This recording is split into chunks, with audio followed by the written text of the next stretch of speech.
Alright, so this following speed paint video is going to be a collection of social media posts that I did on my private social media account, where I basically just let loose about my opinion regarding the George Floyd situation and the Black Lives Matter movement, particularly within the month of June forward, basically.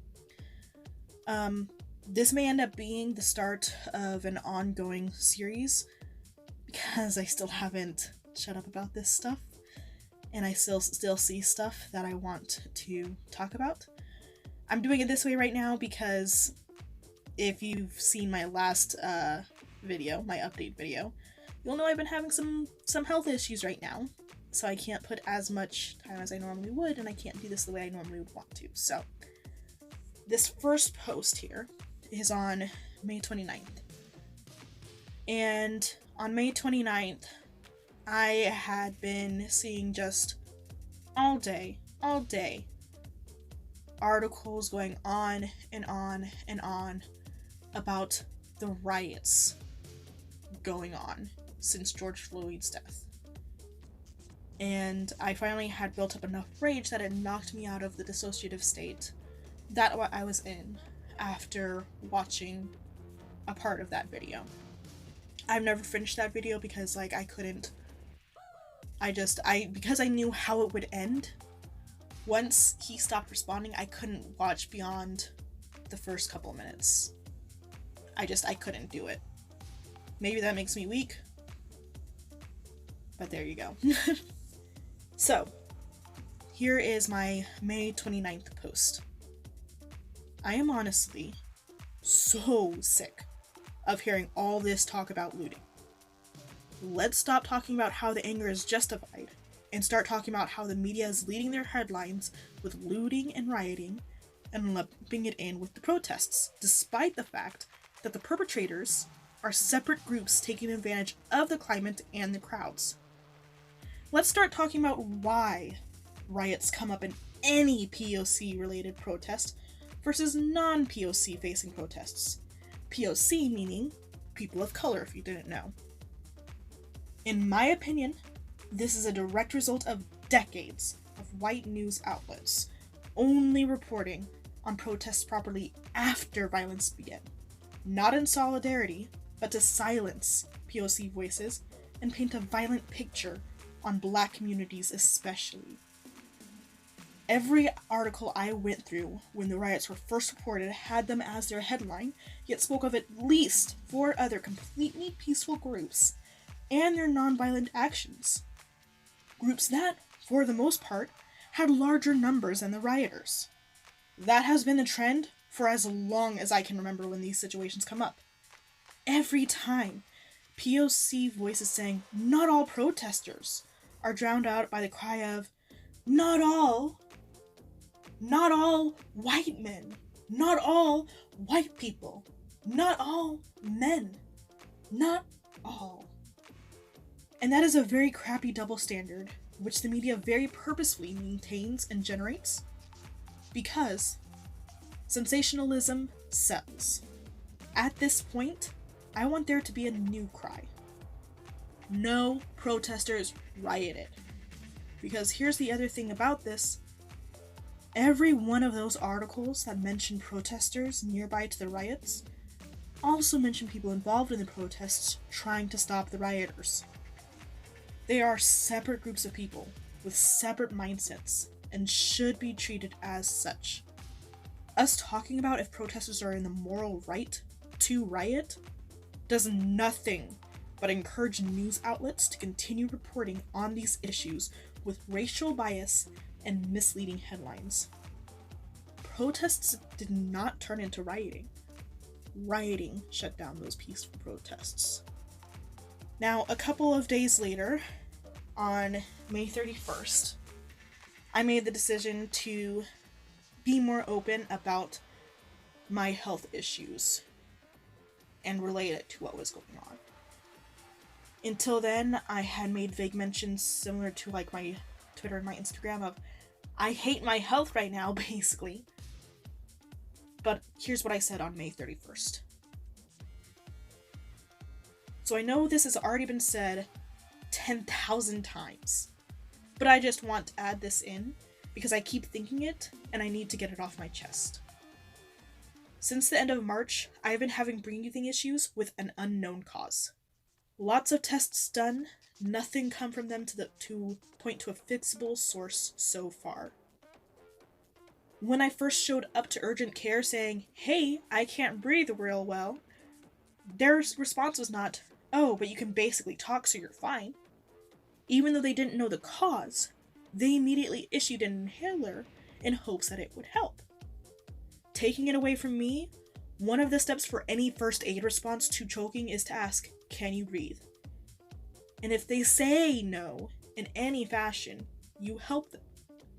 That is a literal thing that has been memed for years. Why? To prevent dumbasses like that cop. So yeah, listen to someone when they're saying they can't breathe and adjust accordingly. Something that I would like to add here that I didn't have in the post is that in addition to that, the other thing that has always bothered me about this situation is that his whole resisting arrest or whatever lay in the fact that he stated several times that he was claustrophobic. Whether that was because he was currently under the influence or not, does not matter. He stated he was claustrophobic, and that was why he did not want to enter the police vehicle. Instead of trying to talk him down, instead of trying to just talk to him like he was a person, instead of treating him like someone who had a phobia or someone who was going through anxiety in that moment, and again, just treat him like a person, they decided to treat him like him having anxiety in that moment was a criminal offense. And that is beyond messed up.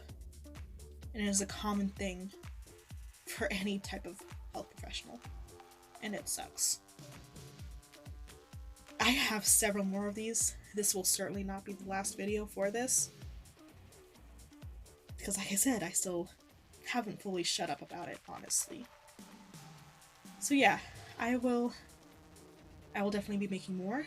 But because I'm already at like 8 minutes, and also because, as you can probably hear, I'm already running out of breath, I'm going to stop this here.